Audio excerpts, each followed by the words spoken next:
it's exciting to kind of be, back and settled in. It's to look outside the window and see the change and see the investment and really what's going to bring to game day and everything. I've said it many times already this morning is, it's not an excuse because we didn't play well enough when we needed to at certain times last year. But at the same time, people ask about the displacement and what it was like. I'm sure it had some effect on daily kind of interactions with our players, extra time. There's some things that you just get out of routine that I can't say that it caused us to turn the ball over at this moment or not get a stop. But there's probably some things in preparation that it might have been. And it's going to be good just to be able to be home and have a home field again. I said also that if we win a couple of those other games like we could have, probably should have, we probably would have had different crowds late in the season at Arrowhead. And then the environment of what Arrowhead truly can be would have been beneficial to us at that time of what we really needed at some occasions. I don't know if you can credit to one thing, but I asked Jalen, I asked a few players, what was the difference going from the start where you had close losses and then down the stretch you knock off 3 consecutive ranked opponents and, hey, look at this Kansas football team. What changed as the season went along? I think, again, we came a little bit understanding of execution of what we could really be on the offensive side. I think, I don't know if anything fully changed other than the fact that we kept believing in one another. We didn't finger point. I didn't feel we had locker room issues and things like that. And with that experienced of a football team, I look back to our early days, and we told them that when we were a 2-10 team, our weekly process was going to be the same whether we win or lose and how we go about preparing for games. And there wasn't going to be, well, geez, we lost, so now we're gonna practice longer. We're gonna do this, or we won, so let's lighten up here. And I think our guys truly believe in what we're doing and knew that we were close. I think that's the one thing about it is that they believed in one another and they saw that it was something that could be done. And once we got things going and got on the right track, good things could happen. When JD sat down here, I looked at him. I said, "Listen, I saw you 2 years ago here. I guess it was Arlington, technically." Didn't get a chance to see you in person last year, but I saw pictures, and with him sitting here, I just looked at him and said, "Look, man, I know you keep hearing, like, I'm in the greatest shape of my life." I think his body looks like he's in the best shape of his life. But do you kind of see the same thing with JD? Yeah, he's in better, and I don't, again, as soon as you say that, you say, well, he let himself go or something. But there are times where, and there's times he has to really concentrate on some things and that. But I think he understands more than ever the difference between being in the best shape that he can be to stay healthy and do the things and managing it well. And again, the thing that kind of gets lost in this is the guy played 12 games last year. He didn't miss any games. He did not come out of any games. And yet, now, good, bad, or indifferent, we didn't win enough of those, but he didn't miss time. And I think that's the one thing when he's kind of got this stigma now about it because after the season he had a cleanup, and cleanups are there. So again, it's like he can't, he's always injured, but he was readily available for each and every game. He wasn't modified in practices once we got going. It was more the surrounding cast in the month of August that we didn't have on the field with him that to me probably delayed our continuity and execution. Well, what do you see from JD going into this season? He feels confident. He said he learned a lot about last season. He's ready to definitely erase what happened last year. But he said, look, like those things happen. The decision is, do you learn from it? And he feels like he's learned from it this time. And I bet you never made an excuse with you either. Correct. He's never said, well, somebody else was calling the plays, or we had this one, or these receivers weren't there when I was ready to go and stuff. He never has done that. He's never come in. In fact, I can say is that I brought him in, and even though we had a different play caller last year, I asked him if there was things he wasn't comfortable with.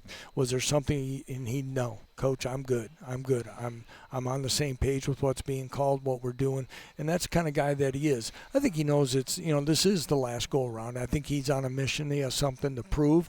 I think he sees the things that 2 years ago he was preseason, whatever that means. We find out that all this doesn't mean much, is but preseason player of the year, and how quickly that can dissipate to where now he's not even mentioned all the times in the top 6 quarterbacks in this conference. And I think he's out to prove something, and I think he's the type of guy that isn't revengeful and spiteful and all these other things, but he'll go out and work hard just to prove people, and that's what I love about the young man. How have the players responded to the addition of Coach Lubick going into this upcoming season? They know that Matt's story is so special, battling leukemia and things and what he's overcome. He worked with us as an analyst, but 90% of his work was done remotely as he lived in Colorado. But there was everyone knew what he was adding and what he added to our offense and thought and schematics in 22 and 23. And it didn't take very long when we had an opening to make one phone call, and he was, he didn't say yes fast enough to come back and join, which meant a lot. I thought it was going to give up a play calling role. I didn't know if he was going to do that or not, but it says something about what he thought of his time at Kansas, his connection and alignment with Jim Zabrowski as a play caller and helping out and helping our offense, but also the type of guys he was going to work with on the field. Yeah, and speaking of play calling, how do you feel like the spring went when it came to that? Well, good. Jim Zabrowski was the first person I ever hired as a head coach when he gave up a Division III coaching job in Wisconsin to join us at Wisconsin Whitewater. So I've got a good idea of what Jim is as a play caller. He called the bowl game in Arizona in the 23 season. I think we had 400 yards of offense in the first half. So Jim's got thick skin. He understands where it is. He's a guy that's going to stay aggressive in the game, and he's a passionate ball coach. I know he's going to do a good job. So when you look at the wide receivers, you do lose a lot of guys who caught a lot of balls. But talking with JD, you have Emmanuel Henderson coming in. It feels like there's already a strong connection between the two. So what have you seen from Emmanuel Henderson? What can he bring to the table this year? Well, he has speed out of the gate, coming off the line of scrimmage that we haven't really had. He can really close cushion. He can run by people. He's some of those things there. Cam Pickett, a transfer from Ball State, is another excellent receiver. Levi Wentz is a transfer from Albany that really plays a lot like Lawrence Arnold did for us in kind of that longer body. Bryson Canty just arrived this summer as a transfer from Columbia. Interested to see how he fits in with those guys as well as a couple guys that are Keaton Quebeca and Doug Emelin that's been with us for a while. So I think the receiver position is one that's going to show itself as good with depth. Jalen, as I was going to say earlier, Jalen was involved in the evaluation of the portal receivers. We wanted his opinion of, okay, what do you think of this? What do you think of this guy? How do you rank the guys that are in the portal that we think we can get interest from? So Jalen was a big part of that for us, and as we went into especially when we had 39 seniors, and everybody's like, why'd Jalen stay? The easy thing was, I've been through a lot here. All my buddies left. I might as well just go start over. If I got to start over, I might as well start over somewhere else. Jalen's been about Kansas, and he's been really influential in that new group of guys coming to campus. Yeah, no doubt about it. Up front on the offensive line, of course, with Bryce being named on the all preseason Big 12 team. Great stuff there. I know he wasn't able to make the trip down today, but how do you see the offensive line group as of right now? We're probably pretty solid at 3 of the 5, and the other 2 positions are going to be very competitive, but we feel good about the options. Kelvin Clements will take over at the left tackle spot, and I think he's going to just start playing his best football for us right from Lawrence Free State High School. Kobe Baines is a guy that, he's got those heavy hands. He's powerful. He's physical. He's really grown as a young man in a lot of different ways, and he's really tried to be more of a leader. I'm excited about the future that he has. He has a chance to play at the next level. He truly does, because he's thick. He's got everything. He's just got to polish some things up, and I see him really wanting the game more than ever. And then Bryce. So we got a couple guys. Enrique Cruz is a transfer from Syracuse. Nolan Gorsica's been in our program. He's battled some injuries. They'll be competing at right tackle. And as well as Jack Tanner, a transfer from Tulsa. Tyler Mercer's a backup interior player that was a freshman All-American at North Texas last year. Amir Herring's another guy, along as James Livingston for that left guard spot. James was a tackle. We moved inside a year ago. He's battled some early injuries in his life and in his time at Kansas. But I think when it's all said and done, we're going to have 9 to 10 that can go there. So, and a couple of them, like Jack Tanner and Tyler Mercer are guys that played as true freshmen at the group of 6 level. So if it doesn't work out right away, because probably for both of them, size and strength were probably the things that came from spring ball. And if not, we got 4 games that we can play them, and we can take an evaluation. And if we redshirt them, we redshirt them. But I do feel good about what's going to be there, but also where we're going to be moving forward, because offensive line is definitely a commodity in college football today. You do have some familiar faces returning defensively. Of course, the back end is definitely going to look a little bit different. But I know it feels like it just feels like it's going to be brand new, because you have DK that's coming in, who's going to be the defensive coordinator.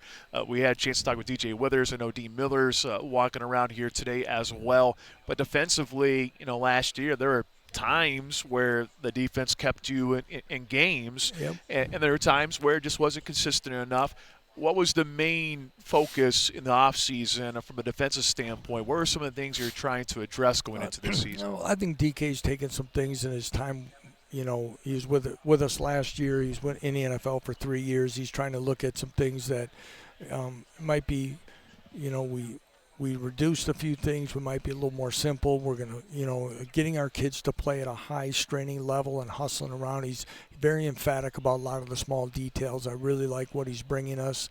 Like you said, there were times we played really well, but there's times we didn't stop the run enough. The UNLV game, you go to that one and it's like they're on the field for over 9 minutes and give up a 75-yard scoring drive, but UNLV had 67 yards for the second half. So we had played really good for a quarter and a portion, and then we can't get off the field. And those are some more things about sustaining a high level of play and things that he'll bring us. You mentioned the defensive line. That is probably where our most experience is returning. The one defensive end spot where Jeremy Robinson graduated, Justice Finkley from Texas transfer, is really added to us as far as leadership, maturity, plays really hard. You can tell he's been in a top flight program, and he's a really hard worker. That'll help solidify that defensive line. I like our linebackers, our guys that, we brought in 3 transfers besides some of the younger players that are there. I think, again, we can mix and match some personnel groupings. We can do different things that way. And, again, like you mentioned in the secondary, it's going to be a competitive fall camp. Which, hey, you love competition in fall camp. That's good. Iron sharpens iron, as they say. So that's exactly what you want. You look at the schedule. Here you are in Kansas blue. You have Missouri that's going to be on the table this year. I'm sure you've been asked about it a million times, but we do need to address KU-MU. Kind of a big rivalry in the history of Kansas athletics. Yeah, that's one I didn't really fully even grasp completely until arriving in Lawrence, that was even a bigger one than the K-State game, to many people anyway. I think the conference affiliation keeps the in-state, and of course in-state rivalries are special, but it should be unique, and going there will be a challenging environment, and they're a good football team, and Eli's done a nice job there, and watching some of their film, they're an SEC team now. There's no doubt. They got the speed, they got the length, they got the things that they want. But again, like you said, bringing that game back on the schedule, I think, is good for all parties. I know Brett Yormark talked about this, but I'll get your opinion on it too. No preseason poll, like it, good idea. Yeah, I understand the reasoning behind it. Again,